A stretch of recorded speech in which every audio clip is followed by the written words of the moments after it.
మరి లోకల్లో ఎన్ని రంగులున్నాయి? అవి ఎలా ఉంటాయి?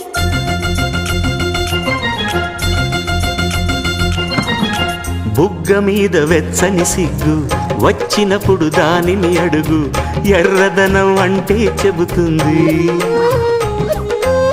పెదవి కొమ్మ పూసిన పువ్వు అందమైన నీ చిరునవ్వు, తెల్ల రంగు అట్టా ఉంటుంది. నీలో నిలువున పులకలు రేగిన వేళ నువ్వే పచ్చని పైరువు అవుతావమ్మా. దిగులు రంగే నలుపు అనుకో, ప్రేమ పొంగే పసుపు అనుకో. భావాలను గమనిస్తుంటే ప్రతి రంగును చూస్తున్నట్టే, చూపులు ఎవరివైనా చూపించే లోకం ఒకటి. నేస్తమా ఇద్దరి